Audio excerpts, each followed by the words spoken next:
70, page number 73, काव्य number 37 उल्टा। नूनम न मोह तिम्राव्रत लोचनेन पूर्वं विभो शक्र तपी प्रवी लोकी तोसी मर्मा विधो विधुरयन्ति ही मां मनर्था प्रद्योत प्रबंध गतयः कथ मन्य थैते नूनम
क्या कहते हैं? जिन दर्शन से संकट दूर होते हैं और भूत आदि की जो व्यंतर आदि की बाधा होती है, वह भी जिनेंद्र भगवान के दर्शन से क्या होती है? दूर हो जाती है। तो यहाँ पर आचार्य भगवान काव्य लेकर के आए हैं नूनम निश्चय से, नायानी नहीं, मोह तिम्राव्रत लोचनेन, मोह रूपी अंधकार से ढके हुए हैं नेत्र जिनके, निश्चय से मोह रूपी अंधकार से जिनके नेत्र ढके हुए हैं, पूर्वम विभो, पूर्वम पहले कभी, विभो हे स्वामी, सकृदपि एक बार भी, विलोक प्रविलोकितोषि अच्छी तरह अवलोकन नहीं हुए हो, अर्थात मैंने आपके दर्शन। आप लोग मंदिर आते हो, भगवान को कैसे देखते हो? भगवान को देखते कि नहीं देखते? कैसे देखते हो? भगवान को आपने देखा, कैसे देखा? मात्र सामान्य दर्शन करते हो आप रोज, सामान्य रूप से कि जिनेंद्र भगवान की प्रतिमा है, सफेद कलर की है, ये पार्श्वनाथ की प्रतिमा है, महावीर भगवान की प्रतिमा है, मनुष्यव्रतनाथ भगवान की प्रतिमा, ये उनका चिन्ह है, मात्र इतने ही तक देखते हो कि इसके आगे भी कुछ देखते हो? इसे मात्र क्या दर्शन कहा गया है? तो यहाँ पर आचार्य भगवान कहते हैं कि ये भगवान, हे स्वामी, मैंने मोह रूपी अंधकार से ढके होने के कारण आज तक आपका दर्शन नहीं किया। क्या नहीं किया? किसके कारण? मोह रूपी अंधकार से ढके होने के कारण, जिनके नेत्र मोह रूपी अंधकार से ढके हुए। आगे क्या कहते हैं? मर्मा विधो, मर्म भेदी विधुरयंती ही मां अनर्था। आचार्य भगवान के अनर्थ मानो मुझे कथम क्यों विधुरयंती दुख करते हैं, मेरे जो प्रद्योत प्रबंध गतियां, जिसमें कर्म बंधन की गति बढ़ रही है। कैसे बढ़ रही है? मैंने आपका दर्शन नहीं किया है, इसलिए क्या हो रहे हैं? दुख देने वाले कर्मों की गति बढ़ रही है, पाप कर्म बढ़ रहा है और पुण्य घट रहा है। क्यों घट रहा है? क्योंकि मैंने आपका एक बार भी मोह से रहित होकर के दर्शन नहीं किया। किस रहित होकर के? मोह से रहित होकर के दर्शन नहीं किया, मैंने आपका मात्र सामान्य अवलोकन किया है। एक बार यदि मैं आपका दर्शन करता और आपके गुणों सहित आपका दर्शन करता, इसलिए क्या कहा गया, भगवान के सामने आओ तो भगवान के अरिहंत प्रभु की मुद्रा को देखो, सिद्ध भगवान की मुद्रा को देखो, आचार्य की मुद्रा को देखो, उपाध्याय की मुद्रा को देखो, साधु की मुद्रा को देखो, उत्कृष्ट श्रावक की मुद्रा को देखो, तो आपको उनके गुण स्मरण आ जाए, और गुण जब स्मरण आ जाएंगे तो महिमा का गाना आ जाएगी। अभी हमें गुण स्मरण 46 गुण मूल गुण होते हैं अरिहंत के, लेकिन हमको पता ही नहीं है कौन कौन से 46 गुण होते हैं। सिद्ध के 8 गुण हैं, वे हमें पता ही नहीं है। आचार्य का 36 हैं, वे हमें पता ही नहीं है। मात्र अभी केवल सामान्य अवलोकन चल रहा है। क्या चल रहा है? उपाध्याय के 25 हैं, ये 25 मूल गुण हमें मालूम ही नहीं है। 28 साधु के तो साधु जाने नहीं। जब आप साधु के चरणों में जाओ और साधु के दर्शन करो तो उनके गुणों का स्मरण तुम्हारे अंदर में आ जाएगा। उन गुणों को जब तुम स्मरण करोगे तो वह स्मरण करने वाले जो गुण है वह स्तुति बन जाएंगे। क्या बन जाएंगे? और उन गुणों को जब आप स्मरण करोगे तो एक दिन वे गुण तुम्हारे अंदर में प्रकट हो जाएंगे। किसी वस्तु की हमें महिमा मालूम हो, हम रोज जाते हैं मंदिर, यहाँ पर रोज आते हैं, लेकिन कहीं विशेष क्षेत्र पर जाएं और वहां की कोई महिमा हो तो हमारा नमस्कार भी विशेष रूप से होता है। होता है कि नहीं होता है? अंधेश्वर में अतिशय होने वाला है, अतिशय होने वाला है, या पदमपुरा में अतिशय होता है। तो जितनी श्रद्धा के साथ आप थानला के पारसनाथ को नमस्कार नहीं करोगे, पदमपुरा जाओगे तो नमस्कार मुंह के साथ में दर्शन करने गए हो, राग को लेकर के गए हो, स्वार्थ को लेकर के गए हो, इसलिए भगवान नहीं बन पा रहे हो। इसलिए बार बार दुखों का सामना करना पड़ रहा है, कष्टों को उठाना पड़ रहा है, संसार में भ्रमण करना पड़ रहा है। लेकिन एक बार जाते, जिनके चरणों में जा रहे हो, एक बार उनके गुणों का स्मरण तो करते, उनके गुणों को नमस्कार तो करते, एक एक गुण बोलते जाते और 3 परिक्रमा लगा लेते तो गुण भी याद हो जाते और गुण हमारे अंदर प्रकट हो जाते। सामने वाला जब तुम्हारे मुख से अरिहंत भगवान के 46 गुण सुनता तो कहता, वाह यार क्या स्तुति है। दर्शन कैसा करना चाहिए? भगवान का दर्शन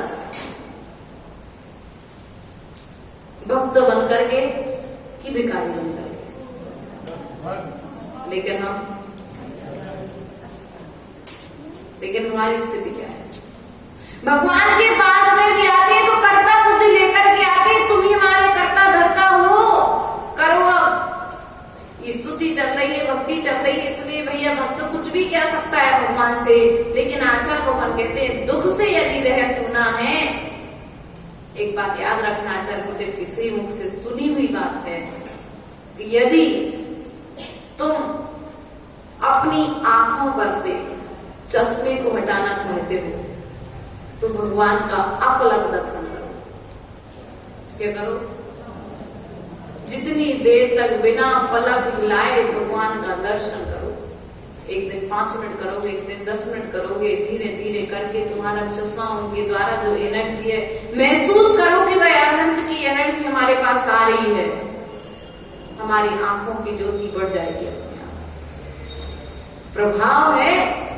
आज आचार्य भगवान विद्यासागर जी इतने महान आचार्य, उनकी आंखों पर चश्मा नहीं है, और आज छोटा सा बच्चा देख लो, 2-2, 4-4, 3-3 साल के बच्चे जो भी पढ़ाई स्कूल में भी नहीं गए, उनकी आंखों में चश्मा आ गया।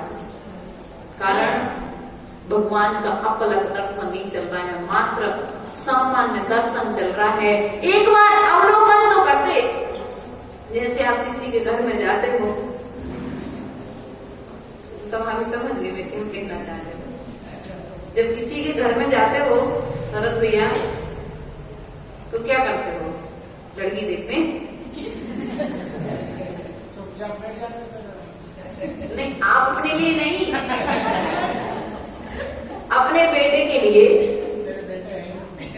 कोई बात नहीं, अपने भाई के बेटे के लिए जब लड़की देखने जाते हो तो क्या करते हो? चुपचाप बैठते हो क्या? चलो बेटी के लिए लड़का देखने जाओगे तो क्या करोगे? क्या पूरा अवलोकन, मतलब क्या कहते हैं, नींव से लेकर के छत तक का पूरा पता पहले लगा लोगे, तब कहीं जाकर के अपनी बेटी को उस घर में, फिर तो तुम्हें 3 लोग का स्वामी बनना है। तो अरहत तो भगवान के गुणों का तो अवलोकन करना पड़ेगा। एक बार उन्हें आकर के देखो तो आपलक दृष्टि से 100 धर्मेंद्र 1008 नेत्रों के द्वारा भगवान को देख रहा है, निहार रहा है, तब भी वह तृप्ति को प्राप्त नहीं हो रहा है। विक्रिया के द्वारा 1000 गुणों से स्तुति करे, ऐसा क्या दिख रहा होगा उसे? कुछ तो दिख रहा होगा, कुछ तो उसे श्रेष्ठ लग रहा होगा अपने से। तब तो वह 2 आंखों से नहीं देख रहे, 1008 नेत्रों के द्वारा भगवान का अवलोकन कर रहा है। और हमारे पास तो 2 आंखों से मंदिर में भी आते, तो भगवान को कम, मंदिर में आ जा रहे लोगों को ज्यादा देखते हैं। इसलिए प्रयास और पुरुषार्थ करो, भगवान के चरणों में आओ तो भगवान की ओर दृष्टि रखो, आपलक प्रयास करो, भगवान के गुणों को लिख लो, याद नहीं है एक पर्चा रख लो। आज 46 मूल गुण में से आप 10 मूल गुण हमें भगवान को सुनाना है, और इन 10 मूल गुणों पर हमें चिंतन करना है। क्या करना है? चिंतन करोगे तो मूल गुण भी याद हो जाएंगे, और जब जब भगवान के सामने पहुंचोगे तो वे गुण तुम याद आएंगे। तो वे गुण जब तुम याद करोगे तो गुण तुम्हारे अंदर में एक दिन प्रकट। आपलक दर्शन करने का प्रयास और पुरुषार्थ करो। मोह के कारण मैंने भगवान आज तक आपका दर्शन नहीं किया, मात्र सामान्य अवलोकन मात्र किया है। बाहर से आपको देखा है कि आप सफेद हो, काले हो, गोरे हो, वैभव वाले हो, आप मलों से रहे तो आदि आदि। अभी हमने बाहर से देखा कि हमने आपकी अंतरंग विभूति को देखा ही नहीं है। महल था, छाने रानियां थी, माता पिता के इकलौती संतान थे, पैर के अंगूठे से अमृत झरता था, रसा स्वादन करते थे, नाना तरह के बाहरी गुणों को देखा भी। अंतरंग गुणों को देखने के लिए तो अंदर में जाना पड़ेगा। अंदर के गुण बाहर में कैसे दिखेंगे? और मंदिर के अंदर में जब आते हो तो भगवान के थोड़ा सा और निकट में जाओ, थोड़ा और स्वाध्याय खोलो, जिनवाणी को खोलो, तो भगवान के विषय में जानकारी मिलेगी। भगवान के विषय में जब जानकारी मिलेगी तो तुम उनके जैसे बन जाओगे। तो दर्शन करने में भी तुम्हें आनंद आएगा। जब देखो, जब भगवान के सामने आकर के बोलते हैं, दर्शिनम देव देवस्य दर्शिनम पापनाशिनम दर्शिनम स्वर्ग सोपानम दर्शिनम मोक्ष साधनम दर्शनेन सिरीन्द्राणां साधूनां बन्धनेन च नाचिरं तिष्ठति पापं छिद्रहस्ते यथोदकम्। दर्शनम देव देवस्य दर्शनम पापनाशनम। ये अर्थ सहज यदि याद हो जाए तो एक बार नमस्कार करने की जगह 3 बार नमस्कार हो जाएगा। बार बार नमस्कार करने का भाव हो जाएगा कि जिनेन्द्र देव, आपका दर्शन ही पापों का नाश करने वाला है। दर्शनम देव देवस्य दर्शनम पापनाशनम दर्शनम स्वर्ग सोपानम।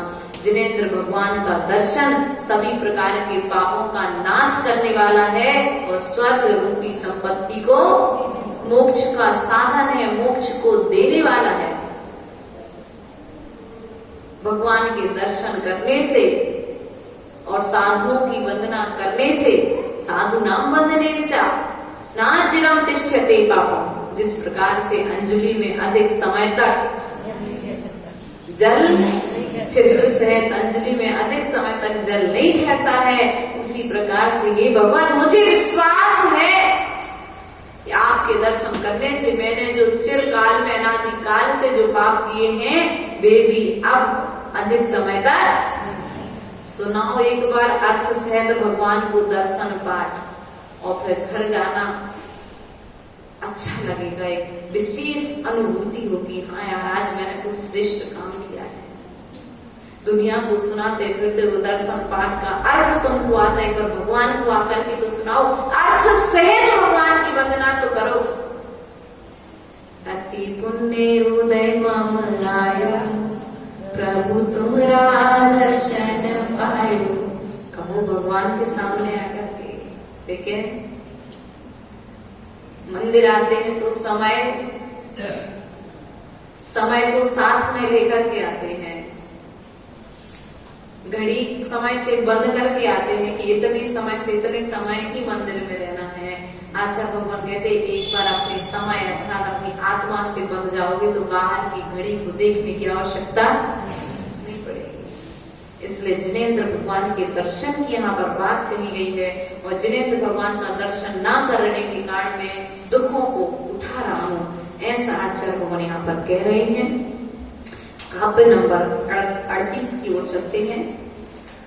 आकर्णितोऽपि महितोऽपि निरीक्षितोऽपि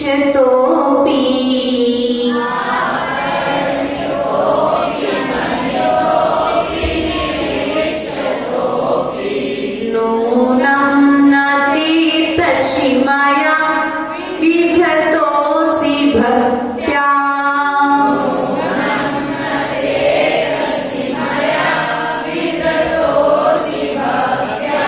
जातोऽस्मि निजने बान्धव दुःख पात्रम्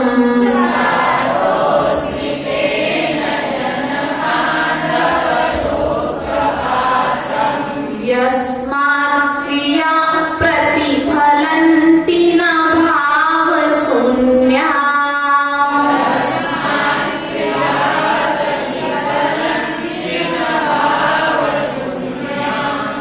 क्या कह रहे हैं? प्रतिफलंती भाव शून्य। हे भगवान, मैंने आपका नाम सुना है, पूजाएं भी की है, और जिनेंद्र भगवान के दर्शन भी बहुत किए हैं, किए कि नहीं किए, लेकिन भाव शून्य, भाव से रहित होकर के। अभी हमने पूर्वी की गाथा में जो बताया उसका सारांश यही था कि आप जिनेंद्र भगवान के चरणों में आओ तो भाव पूर्वक क्रिया करना प्रारंभ। एक सामान्य रूप से आपको कह दिया गया कि दर्शन करने जाना है, आप आ रहे हो, लेकिन आपको यदि महिमा ज्ञात हो जाए तो विशेष रूप से यदि आपको मालूम पड़ जाए, आप तो का व्यापारी हो आप लोग, है ना, मालूम पड़ जाए कि सामने वाला कोई अच्छा बड़ी पार्टी आने वाली है और अच्छा बड़ा सामान दुकान से आज लेने वाला है, तो चाय भी, पानी भी, चाय भी और नाश्ता, सबकी तैयारी। और यदि और बड़ा देखा तो भैया चलो भोजन करके जाना। क्यों? लोग आ गया, क्या गया? भावों में परिवर्तन हो गया। एक व्यक्ति रोज आपकी दुकान पर आ रहा है, 100 रुपए का माल खरीद के ले जा रहा है, लेकिन अब बड़ा व्यापारी है, लाख रुपए का माल लेकर के जाएगा, तो 100 रुपए का यदि हमें खिलाना भी पड़ा तो कोई नुकसान वाली बात नहीं है। उसी प्रकार से आचार्य भगवान कह रहे हैं कि तुम्हें एक लोग की संपत्ति नहीं, 3 लोग के धनी बनाने के लिए आप 3 लोग के नाथ के चरणों में आए हो, तो भाव पूर्वक क्रिया करना प्रारंभ कर दो। एक व्यक्ति तो वो होता है जिसे जबरदस्ती मंदिर भेजा जाता है, और एक व्यक्ति वो होता है जिसे ना कहना पड़ता है ना बताना पड़ता है, वो अपने मन से मंदिर में महिमा को जान करके, जिनेंद्र भगवान की महिमा को जान करके, शास्त्र की महिमा को जान करके, गुरु की महिमा को जान करके, अपने मनुष्य पर्याय की महिमा को जान करके क्या करता है? पुण्य में। लेकिन एक व्यक्ति वो है जिसे ज्ञात ही नहीं है, उसे मात्र इतना मालूम है मंदिर जाना चाहिए, पूजा करनी चाहिए, तो एक थाली से दूसरी थाली में द्रव्य चढ़ा दी, आए सो भगवान को दोनों हाथ जोड़े, नमस्कार कर दिया, गुरु के पास गए, आहार करा दिया, लेकिन सब कुछ करते हुए भी भाव कितने श्रेष्ठ थे। एक व्यक्ति वो है कि अरे यार चौका लगाना पड़ेगा, एक व्यक्ति वो है नहीं भैया लगाना है या मुझे पुण्य का अवसर कब मिलेगा। नाना तरह की सोच वाले जीव में एक व्यक्ति वो होता है भैया मुझे दान करना है, सौभाग्य कब मिलेगा, मेरी संपत्ति कब दान में लगेगी। और एक व्यक्ति वो होता है जब कोई नहीं ले तो हमें को लेने पड़ेगी, बोली को है दूसरा और लेने वाला। सौभाग्य मान करके पुण्य को करना पड़ेगा।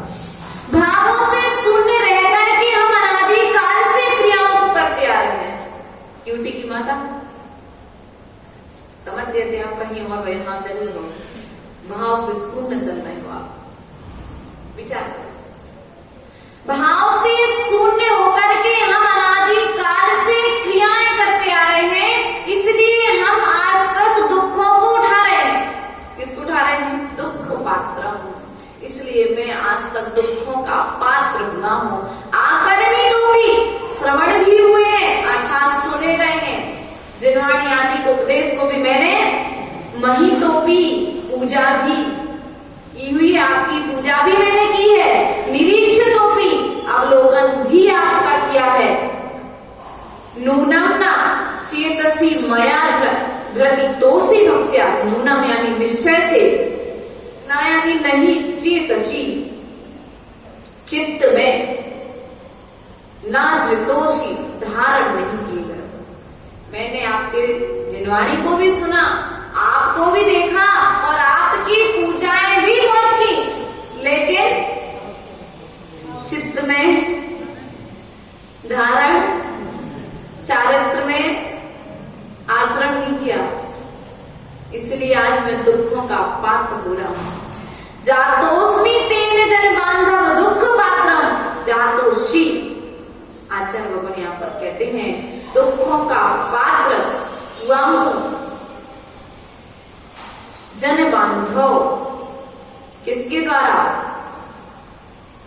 हे जगत बंधु, मैंने आज तक आपका नाम सुना, पूजाएं भी की, दर्शन भी बहुत किए, लेकिन भाव सहतरी के, इसलिए मैं दुख का पात्र हूं। यस्मात् क्रिया प्रतिफलंती न भाव सूर्या, क्योंकि भाव रहित क्रियाएं फल नहीं होती, फल नहीं देती है। क्या करती हैं? इसलिए विचार करो। चाहे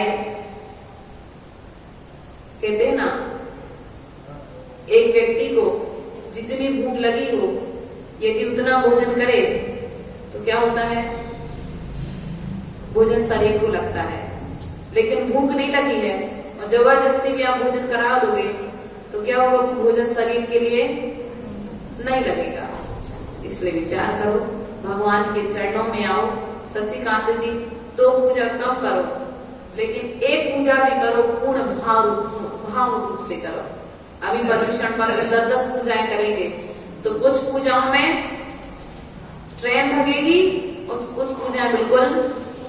हम तो कहते हैं एक पूजा करो, लेकिन इतनी शांति पर्यूषण पर्व में एक पूजा करना कोई जरूरी नहीं है, बाकी सबके अर्घ चढ़ा दो। भगवान कोई नहीं कह रहे, भगवान क्या कह रहे? भाव से सहज होकर के क्रिया करो। पर्यूषण पर्व में हमारा तो नियम ही है, अब इधर टाइम पर भी दुकान खोलना है तो दुकान पर भी जाना है, घर में टाइम पर भोजन बनाना है, घर पर भी जाना है और 10 पूजाएं भी करना है। भैया 2 पूजा कम कर लो, लेकिन एक पूजा करो, अच्छे भक्ति भाव पूर्वक करो तो फल मिलेगा, अन्यथा फल की प्राप्ति आगे पाठ पीछे मात्र क्रिया होगी, क्रिया का फल नहीं मिलेगा। सब कुछ किया धरा सब पानी में फिर जाएगा। इसलिए हमारा आपसे इतना ही कहना है, यदि दुख से बचना चाहते हो तो भाव पूर्वक क्रिया करो। 1 ग्रास दो, लेकिन भाव पूर्वक दो। 10 ग्रास दोगे, आहार देने के लिए भी आओ तो 1 ग्रास दो, भाव पूर्वक दो। क्योंकि एक व्यक्ति 1 रुपए दान देकर के भी पुण्य कमा लेता और एक व्यक्ति करोड़ों रुपए दान देकर के भी पुण्य नहीं कमा पाता है। इसलिए जितना भी करो धर्म, जितना भी करो दर्शन, जितना भी करो स्वाध्याय, भाव पूर्वक करो। जितना खाओ, जितना पचा सको, उतना सुनो जितने की जुगाली कर सको, है ना। जिनवाणी को सुनो, बहुत सुनो, लेकिन सुनने के बाद उसकी जुगाली जरूर करो। आप लोग तो करते ही नहीं हो, करते हो? यदि करते होते तो परिणमन अलग दिखता। लेकिन प्रयास और प्रसार करो, अपनी क्रिया को भाव पूर्वक करने का प्रयास करो। आप भाव पूर्वक क्रिया करेंगे तो आपको भी आनंद आएगा, और आपकी भाव पूर्वक करते हुए क्रिया देख करके दूसरे को भी आनंद आएगा, है ना। इसलिए हम दूसरे के लिए आनंद का साधन बने। क्रिया करना है, क्रिया कर्म निर्जरा का साधन बने, मात्र क्रिया करना पड़े रहे। क्रिया को भाव तक लेकर के जाने का प्रयास करेंगे। बोले पार्श्वनाथ भगवान की। हिंदी अर्थ ले लेंगे। मोहि महात्म के पटलों से ढके हुए थे नेत्र विमल, इसीलिए प्रभु आपको देखा नहीं कभी एक पल। दर्शन जो तेरा कर लेता, उसे आगत कर्मों के बन, क्या मुझको दुख दे सकते थे, क्षण भर में हो गए निर्बल।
की